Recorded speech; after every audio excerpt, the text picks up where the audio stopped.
I'm Gordon Olson. This is Saturday, September the 26th, 2009. We're at the reunion of the players from the All-American Girls Professional Baseball League, and I'm talking with Sophie Kurys, the base stealing leader, all-time base stealing leader. Long time ago.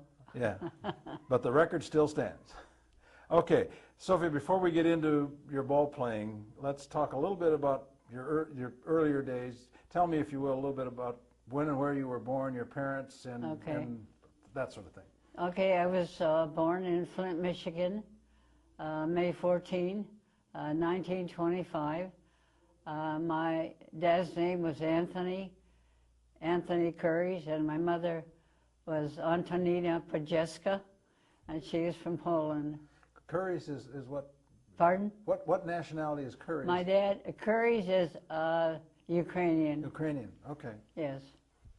Okay. Although one person said I was a Yuka Polak. Works for Pretty me. good. It works. That works. You grew up in the Flint area? I grew up in Flint, Michigan. Mm-hmm.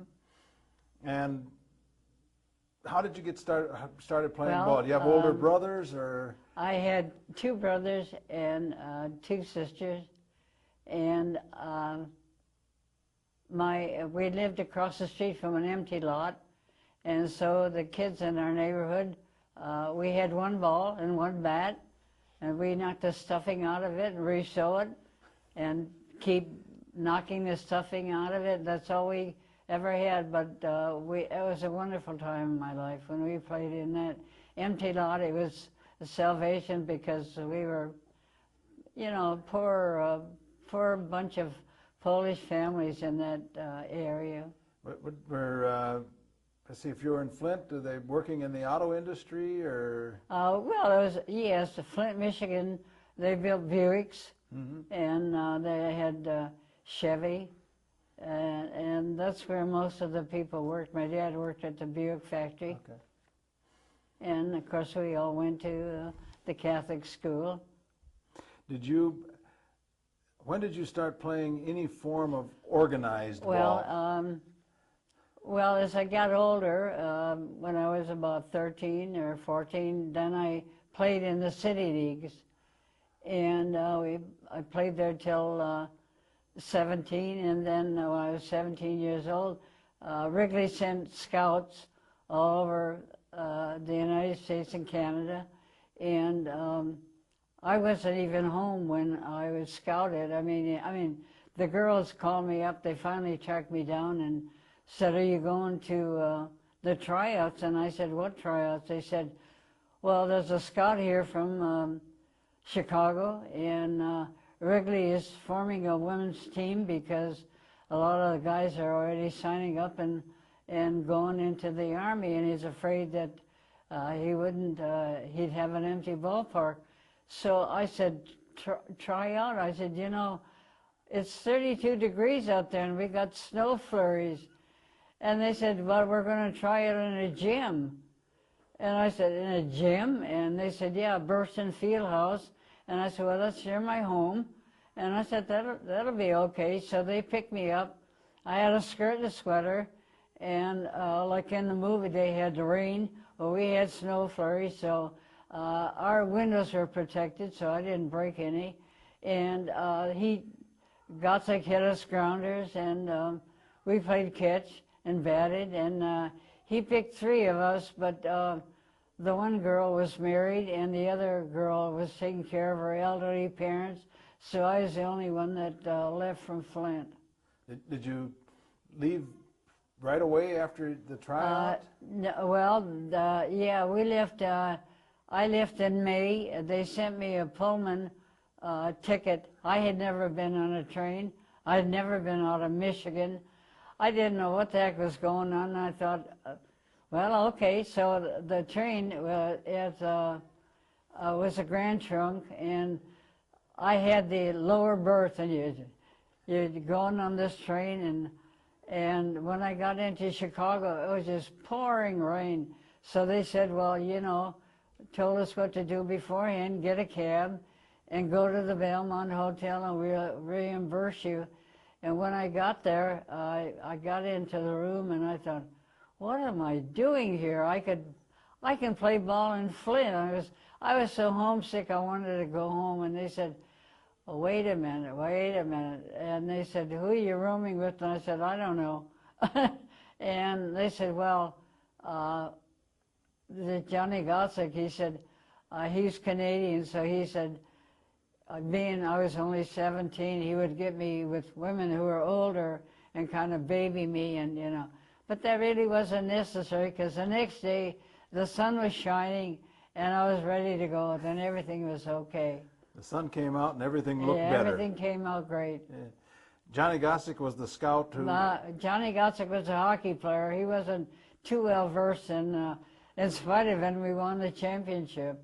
He was your manager, and he was the one who did the tryout. And then, you know, we had chaperones, and that was part of the deal, because a lot of the women wouldn't... my dad said, no way, I wasn't going, but my mother said, Sophie loves to play, let her go. So it was your my mother was the best. She was my son's a supporter. And my sister Ann would say, why doesn't Sophie have to do the dishes? And my mother said, never mind, let Sophie play. Bless her heart. Yeah, my mother was great. Yeah. She was the best. So you got to Chicago. So we got started, and well, we had spring training at Wrigley Field, and it got cut short because it was raining pretty hard. So they thought they'd send us to our respective hometowns and get acquainted there, and maybe the weather would be better. So we were met by a contingent of, I remember a little rabbi that was in, they met us, and we were housed in different families. Which town did you go to? I went to the Thielens. They had 3 boys, and of course they told me how to play ball and never take the first pitch and all that stuff. Now, the first town you played for that you went to? I played with Racine all the time. That's right. That's right. You didn't. I played from 43 to 50 in Racine, and then went to Battle Creek for about a month. Okay, so they sent you off to Racine. You had a little bit of spring training, but not a whole lot. We had spring training, not too much, because the weather was just as bad there. We're only 60 miles from Chicago, so it wasn't any improvement. But the people were, they were great. They first came out to see if, you know, we were a curiosity to begin with. And then when they came out and saw that we could really play, then they came out in droves, and we did really well. Now, we had 6,500 people in the playoffs. Wow, that's a big crowd. Yeah. Now, when you had been playing back in Flint, that was softball, right? Yes. Okay, so this really was your... They changed it. Then we could steal bases, and they changed the length of the, you know, the bases and that. But the one, Dottie Collins, she could, you know, she could almost throw a sidearm, which is acceptable. So, you started in 43, the beginning of the league. Yes. Yeah. So and it looked a lot like softball yet at the beginning. Well, it wasn't really softball, it wasn't really baseball. It was a combination of the two, and it worked out beautifully. Except they permitted base stealing. Yeah. And that's the strength of your game. Yes. Let's jump right in and talk a little about stealing bases. You know, even in the big leagues, the pitchers have a little bit of, you know, either they'll open their shoulder a little bit, or they might have their feet a little bit closer to first base. They always have a little bit of something that you can pick up on them. And your first thing is, if you get your first step is the most important step. And if you get that, you're on your way. And, you know, as I said, Ricky Henderson was a great base stealer. He was cocky and the devil, but he was a good ball player. Yes, he was. And they always would compare me to him, and that was silly because he was a far better player than I was. Well, you stole an awful lot of bases, though. Yeah. Now, so you watched the pitcher. Yeah, I do. And You look know, for like they might open their shoulder a little Right. bit when they're going to throw the first. They always got a little something that you can pick up on, and their body language is very important. And when you pick up on those things, well, some of the pitchers, if they didn't pay any attention to me, I could steal their pants off, because you know, if you kept throwing at me and kept throwing to first base, you could tire me out a little bit and I'd say, oh man. But if you didn't pay attention, then I would really go. And when you start your first step, Your first step is is a the crossover yeah, step? Right, the most important, first step is the most important step in sealing. is it? Yeah. Did you use like a crossover Yeah. step, left foot Yeah, I was crossover going- and go? yeah. Yep. Yeah, it was, you know, this league was just fantastic. You know, nobody paid attention to us for the longest time. And then when we had a reunion in Fort Wayne, all of a sudden Penny Marshall saw that document. We had a documentary on PBS, and she saw that and boy, it clicked in her head. That would make a great baseball movie, and by golly, it did. She made tons of money on that movie. And they still show it. Yep. I still see it every now and again. Yep, it's very popular. Yeah, and very it popular. Changed a lot of things. I want to focus on your career right now, though. And base stealing gets you from first to second. But as they say, you cannot steal first base. No. You were a leadoff hitter. Yeah, that was it. My job was primarily to get on base, because if I get on base, our good hitters would bring me in. And they'd say, well, if Sophie gets on first, she's on third. So that worked out pretty good.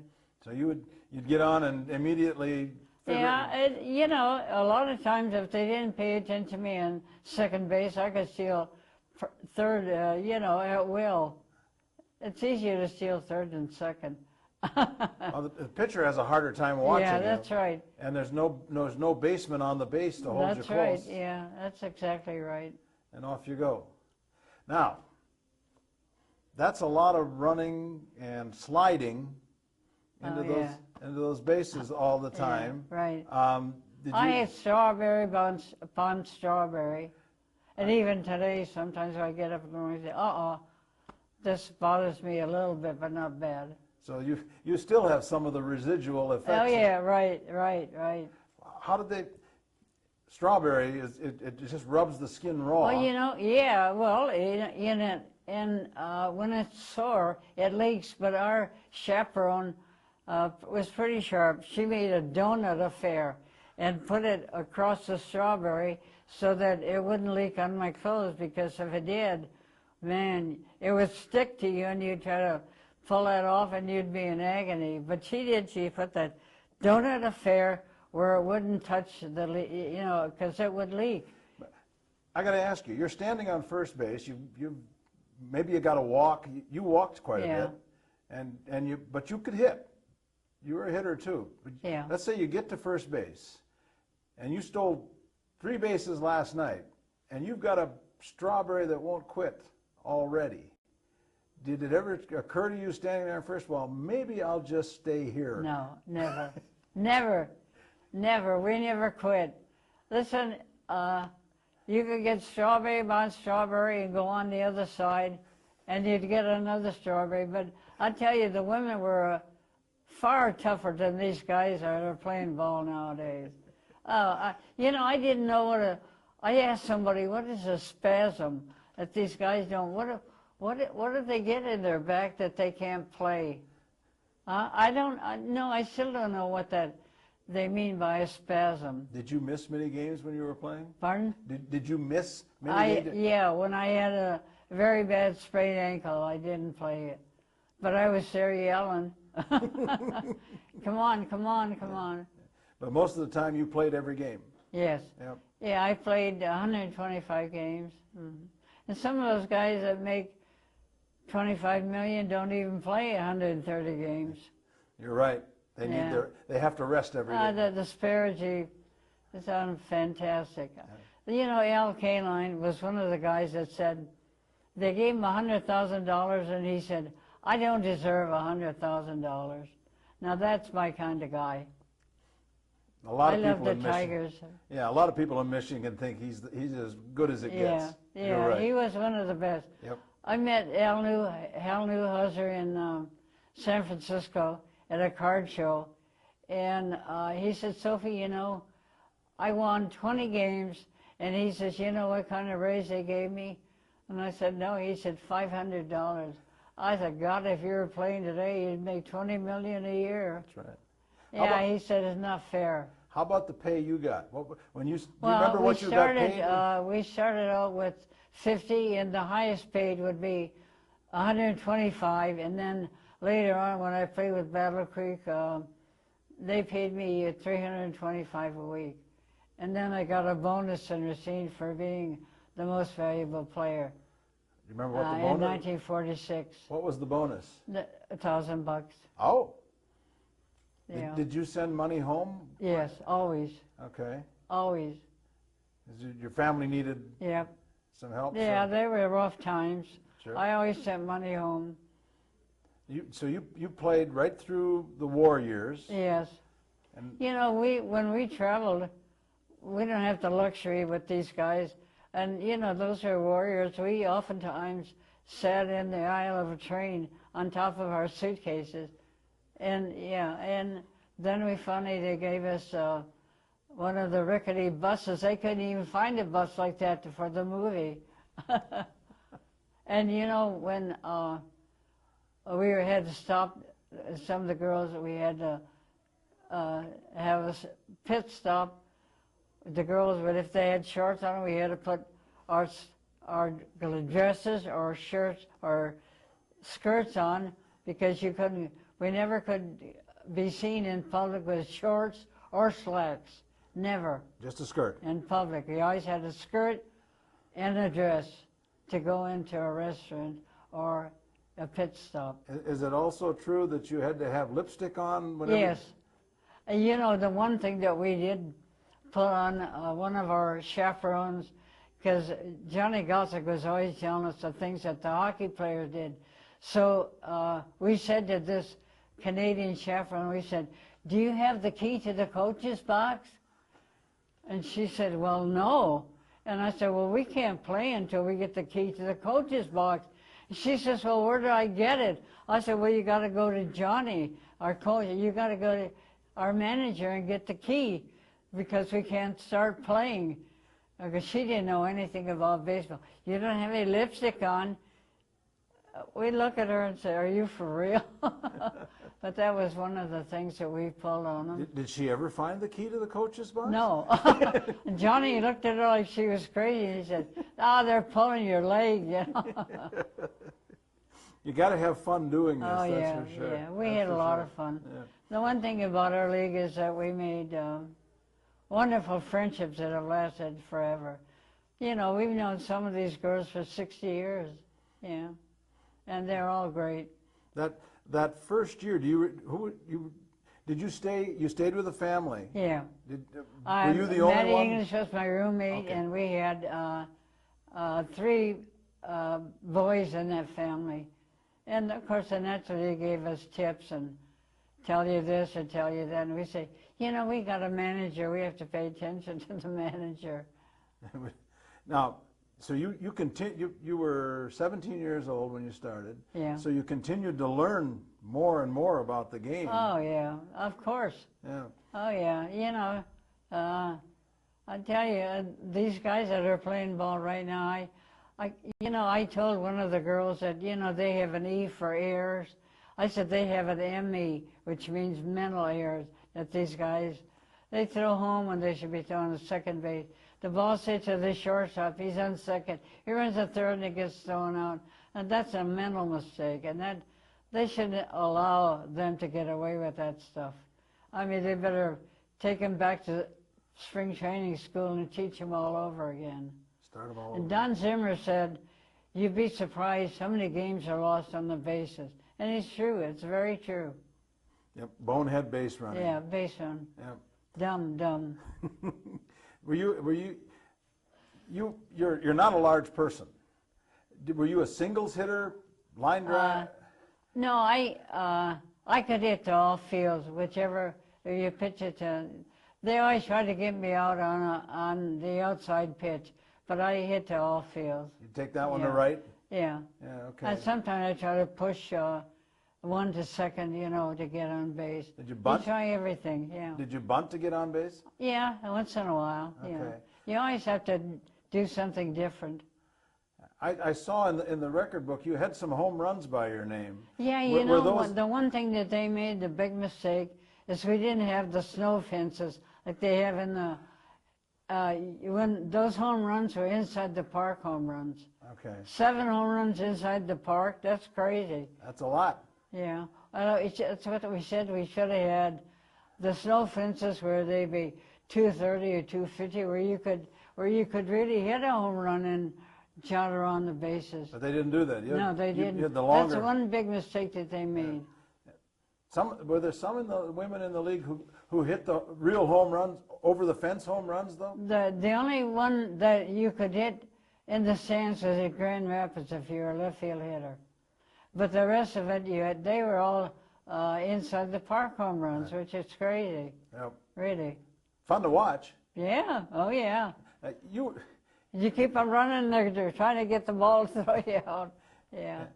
You were obviously very fast. Yeah.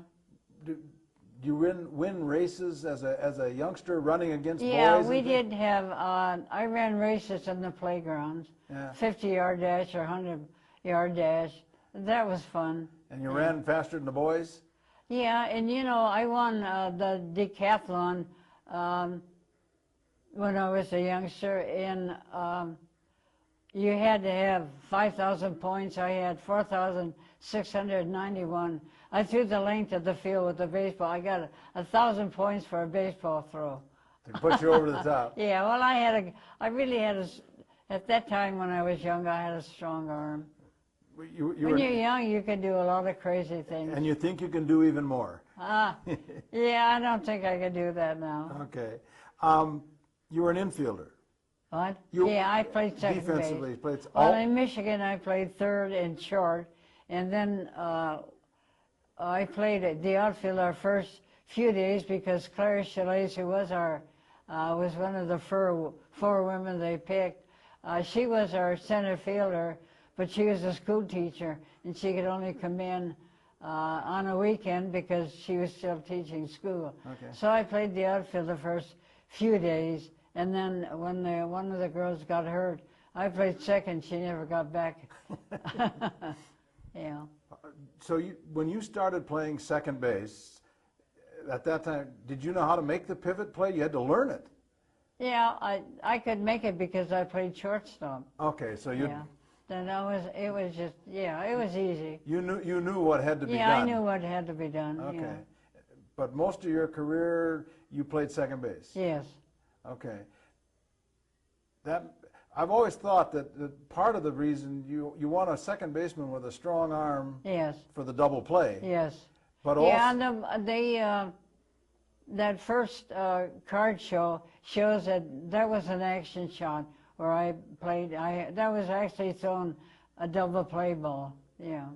But you also have to go out and get the ball from the outfielders and make some strong relay throws. Yeah. I played, I think, 8 games. I didn't make an error. That's good. Yeah.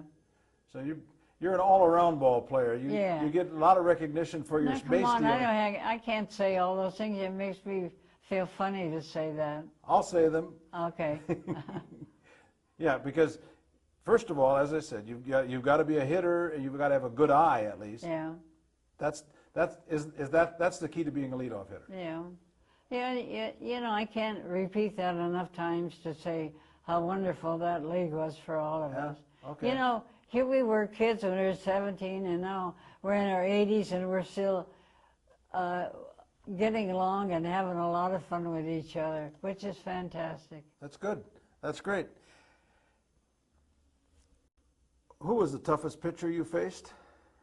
Annabelle Lee. She was a left-hander. Okay. Yeah. Why was she tough? She had a kind of a special, you know, you could see the rotation of the ball. I don't think she fanned me, but I didn't hit as well against her as I did the other people. The ball moved a little? Yeah, a little bit movement in there. And well, you know, hitting is timing. And when she would throw my timing, she had a kind of a crazy slow pitch, and you know, then she threw the fast, and it's timing. Hitting is timing. And she disrupted your timing. Yeah, she disrupted my timing. There you go. You might say, yeah. Yeah. Now, another question about pitchers. Was there a pitcher that was more difficult to steal against than other pitchers? Well, again, it would be Lefty. Okay. Because she had a good movement to first base. Yeah. Much harder. Yeah. But you stole against just about all of them. Yeah. I got to ask you about one year you stole 201 bases. Yeah. I just went nuts that year. I mean, I just had it going, and it's like, you know, like the Energizer, you can't quit. Well, I stole mostly because even when we were behind, if I got on second, if we were 2 or 3 runs behind, get a run in, and before you know it, you're back in the ball game. So when they say you shouldn't steal if you're behind, that's crazy. You steal whenever you can, because you can still score, and you could get a run here, a run there, and you could peck away, and before you know, you're tied. There you go. You can steal whenever you get a chance, I feel. But you don't want to get thrown out. No. And well, you got to make sure you're going to make it when you're behind, that's for sure. And I should say, the year that you stole 201 bases, that was out of 203 attempts. Yeah. All year long, yeah, you got thrown out twice. Right. You don't happen to remember who threw you out or how you got thrown out? Yeah, Bonnie Baker threw me out once, and I'm not sure about the other one. But Bonnie Baker was one. Tex Lessing might have been the other. A couple of good catchers. Yeah, they're both all-star catchers. Yeah. That's an incredible record. Yeah. It really is. Yeah, you know, I can't believe that sometimes either. I can believe it when I wake up in the morning sometimes. Wow. I can say it, as you say, that's an incredible achievement. Now, you played 43, 44, right up Yeah, through I was to on fifth. You played through 19... 44, 45, 46, 47, 48, 49. 6 all-star games, teams. Okay. But while you're playing, the rules were changing. Yeah. The bases were further apart. The pitchers Didn't bother me. Okay, talk. Well, I don't know.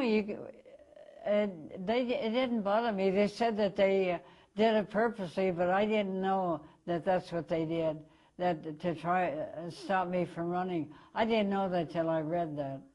I really didn't know that. You just so kept, ignorance is bliss, right? I guess. You just kept running. Yeah, I just kept running. I never knew that they did that. I read that on a card and I thought, I didn't know they did that. I really didn't. And then they also changed the rules for the pitcher. Yeah. So that the pitcher could throw more overhand, slowly raised the pitcher's we went, when Max Carey became our president, he was a baseball man, so he wanted baseball. Okay. And so then they went to overhand and sidearm. Did that affect your... No. Didn't affect your hitting really either? No, I like baseball better. You got more time to look at the ball when you're fast pitch man. They're right on you. You got to, be ready, and like everything is timing. Yep. You got to be pretty fast swinger with the softball. Yep. Yeah, you're right. Yeah. The swing is different for baseball. Yeah, right. Yeah, and these guys are doing this. Then why are these, monkeying around with their bat doing this, and then just wait. You're right there ready. Yeah. Get set and be ready. Yeah. Just be ready every time. There you go. Yeah. Pretty simple. As a leadoff, are there things a leadoff hitter has to do differently then Well, you got to make sure you get on base so the other people can bring you in. That's the main purpose. Is your job is to get on base. do you take more pitches? You take more pitches. Usually, I always took the first pitch, and like one of the boys would say, "Why do you always take the first pitch?" I said, "My job is to get on first base. I've never seen this pitcher before. I'd like to see what they're throwing, you know." And you still got 2 more strikes. Right. And so I know, as they say, particularly for you, a walk is as good as a hit. Yeah. It's that's as good it. as a triple. Walk is better than a hit sometimes. Yeah. Yeah. Okay. Did those years you were playing? Did you get into the playoffs, into the championship? Yeah. Our first year we won the championship in 1943, and we won the championship in 1946, where they had. We played 14 innings against Rockford, and we won 1-0. You have a lot As a consequence of, I got a base hit, stole second, started steal third, and Betty Trezza hit the ball to right field, and I scored with a terrific slide. Yeah, it was coming from right field, and I was coming from third, and the hook slide away from the tag. It was a very close play, and that was a ball game. That had to be 1-0, 14 innings, yeah. That's exciting. Who were the pitchers? We had 6,500 people at that game. Who were the pitchers? Carolyn Morris was pitching a no-hitter for 9 innings, and when somebody got a hit, he took her out. We always thought, good, get her out of there. And then he put this Mildred Deegan in there, and I said, this game is ours when he put her in. And we did, we beat her. You could hit her. Yeah, or get on I could base. hit her. Yeah, I got on base, and that was a ball game. Stole second. Yeah. And it's almost like he was. It's not a hit and run if you're on second, but they thought it was a hit and run, but it wasn't. I started to steal third, and she hit. I told her to take 1 pitch for me. That's all. I never told him before, but I went when I tipped my cap. Give me that pitch, and I'll get the second. I never did that before. Yeah. But it worked. No, they could hit to do anything you want to do, and I would go when I felt it was time to go. Well, and 201 out of 203, you had to be pretty confident you were going to make it. Yeah, yeah. I was. You know, I was just a kid, and when you're a kid, you don't have any nerves. Yeah. Okay. Any other games? Well, I know another game I want to ask you about. You once stole 7 bases in 1 game. Oh God, I don't remember that one. But, well, the book says you whatever. did. They said that was the record for the league. Probably. Yeah, that's incredible. Yeah. Well, you know, you get the ability, you can do it, you do it. Okay. Right? Makes sense to me. Now, you played until 1950. You didn't play in 51. I played until 1950, and then I went to the Chicago League, and then Battle Creek got a team, so they scouted me, and then I went to Battle Creek to play. So that's where you were in 51. Yeah. You left the league. 1952, I went to Battle Creek. Okay. Yeah. Why did you leave the league in 51 to go to Chicago? Because we lost our franchise in Racine. We were done. We started losing fans, and we lost our franchise. So a guy came in from Chicago, and he scouted Joanne Winter and I, so then we went to Chicago. By that time, you'd been stealing 100, 200 bases in a season for 7 years. Were your legs starting to bother you? You had to be taking a beating. Well, I had the hip problem there for a little while, but it was okay. So you were still a base stealer. I still could run, right up to the end. Mm-hmm. Came back to your last year. Then I came back to Battle Creek, and then my last game was in 1955 in Arizona. And I went back to softball. That was it for baseball? Yeah. Did you play? That was the last year that I played. Now, were you injured that year in Battle Creek? Were you injured while you played there that last year? No, I left because I didn't want to get into that. Oh. okay. Yeah. Not even with the camera not running?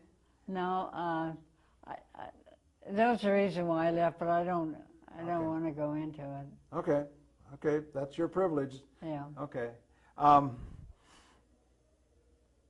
What happened after baseball? After baseball, I had been working for this fella when I was in Racine, and then he asked me if I had any money, and I said a few bucks, and then I went into business with him.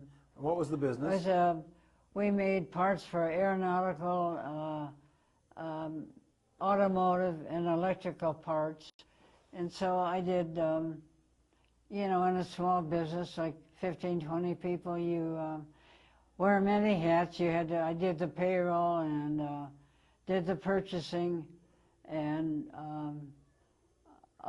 inspection and the billing, you know, whatever there was to do, we did.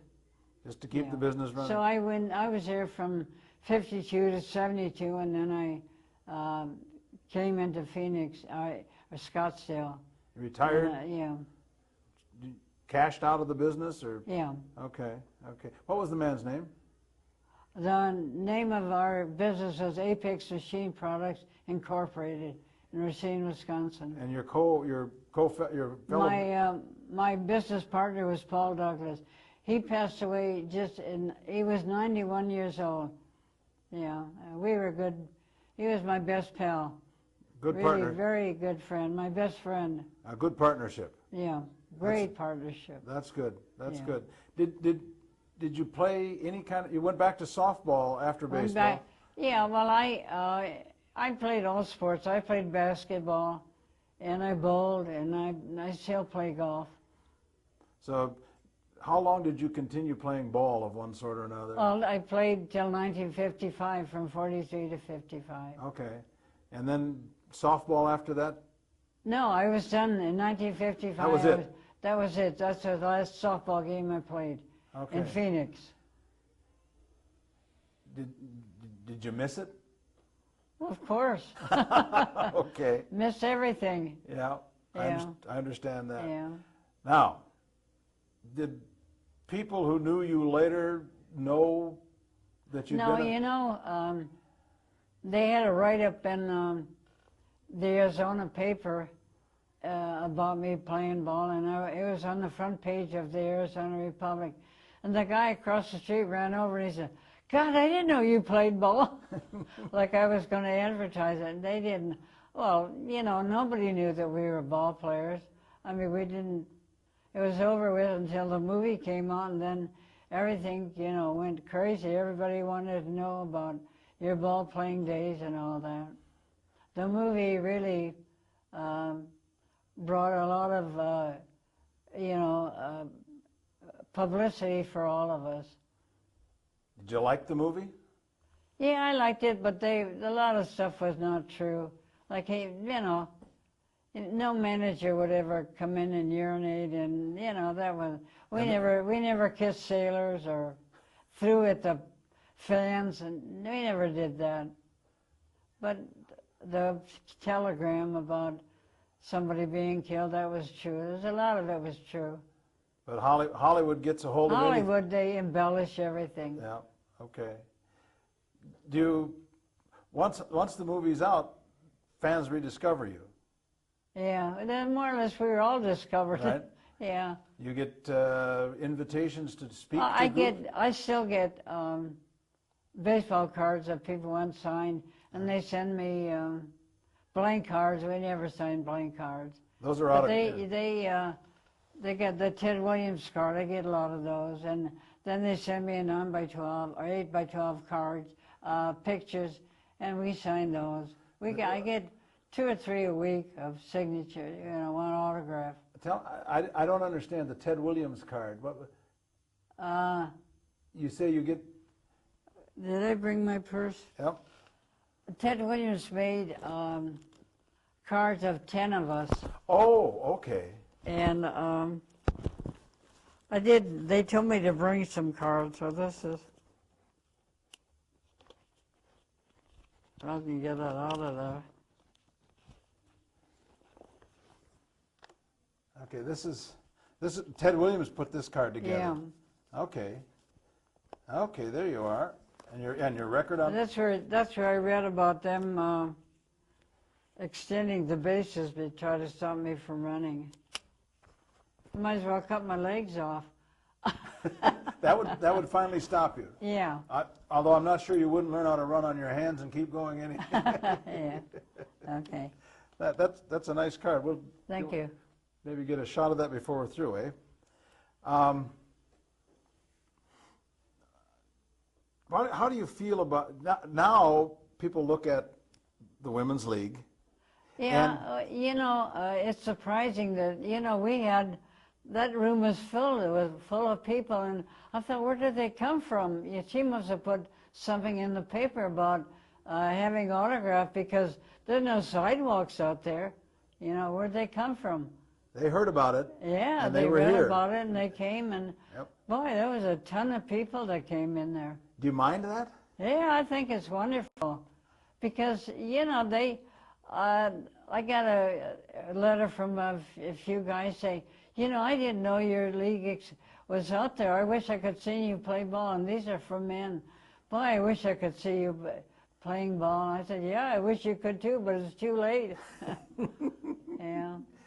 You hear from young girls? Yes. Yeah. Uh-huh. Yeah, they write. They're writing a thesis or something, and I sent them clippings from the paper, Okay. and they appreciate that.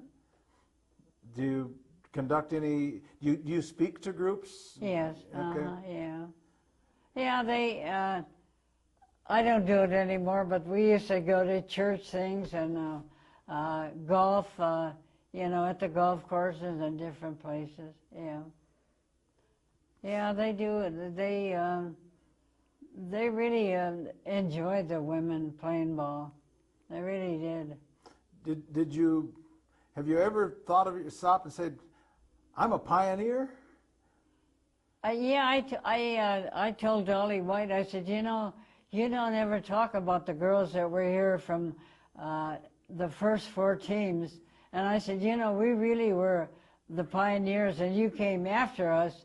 And so the next year when we had a reunion, they had the girls that were there in 43 and 44. I said, yeah, but if it wasn't for the girls in 43 and 43 actually, the first 4 teams, if it wasn't for their ability and their deportment, you wouldn't be here today. I told her that, yeah. Because we actually paved the way for them. You were the true pioneers. Yeah, we were the 1943 teams were the real pioneers. Yeah. Are you a feminist? Yes. Aren't you? Absolutely. Listen, the women never get the breaks that the men do. And look at the golf, the men. If they win a tournament, they get $1 million. When a woman wins it, she's lucky if she gets $350. Now look at the disparity there. That's awful. And I give Billie Jean credit when she said, we're not playing unless we get the same amount that the men do at Wimbledon. And by God, they get the same amount that the men do. Yep. And do you think that's ever going to happen in golf? Uh-uh. No way. You're right. It's not fair. Not fair. They play just as hard, work just as hard as those guys do. Well, and you took the abuse physically. Yes. To play the game just like the men did. And the guys, they get the money. If they don't feel like playing, they don't play. Yeah. We played when we were hurt. Would you have played for free? Yes. We all would have played for free. Absolutely. Just to be out there playing in front of the public. Well, when we played amateur, it was free. We had our own glove and our own, it was free. We didn't get paid, nothing. It's about the game. That's it. Love the game. They really love the game. There's no kidding about that. Okay. Yeah. What's that? That's it. Well, yeah. I jumped over it when we were talking about it, but Jim reminded me, I need to ask you just a little bit about spring training before the season started. You were in, among other things, you went to Cuba, played there. How did you get ready? Let's talk just about how you got ready for the season. Well, we went to Wrigley Field and we had spring training. Okay. They had grounders and we batted. Yeah, regular spring training like the men have. You played catch and then you hit grounders and fly balls with the outfielders and the pitchers. You know, we got in shape by running and doing exercises. All this bat. Yeah, we had a great spring training. Yeah, and while you were playing, they went to different places for spring training, including 1 year in Cuba. Yeah, we had, Max Carey, he's the one that instigated that because he's from Florida. And so in 1947, we went to Cuba and had spring training there. They went wild over the women. We had 25,000 people, and the Dodgers were playing there, and they couldn't figure out why they didn't have all the people. They said, Baseball Femenino, they're over there, they're watching the women. And we had to be escorted to the ballpark because those crazy, they love blondes. Oh man, they love blondes. And you had to hang on, we had to have the security people escort us to the game, to the ballpark, because they would steal your glove or anything. And when we were in South America, there was a time when Somoza was, and his son, Dottie Schrader, was a real good-looking blonde with the pigtails. And he said to her, anything I can do to you, you will let me know. He meant to say, if there's anything I can do for you. And we raised her. We said, hey, Dottie, anything we can do to you? And every time she got up and bat, we'd really raise the daylights out of her. That was funny. That's a good story. Yeah. Any comments from back here? Questions that we have? Did you say anything about Cooperstown? Oh, yeah. How do you feel about? You went to the Cooperstown ceremony? Yes. How do you feel about? I didn't go when they had the statue. It was a bad time for me. I think I had a bad cold or sick or something. Okay. But I did go when they had the first one, but not when they had the statue. Okay. How do you feel about being in Cooperstown? Oh, wonderful. First they were just going to show us, and people wrote them a lot of letters that the women deserved to be in Cooperstown, so all our names are on a plaque, and that's going to be there forever, so that's wonderful. And now, we got a little recognition anyway. And there's an exhibit now that talks about and then they got the statue, so that makes it extra special.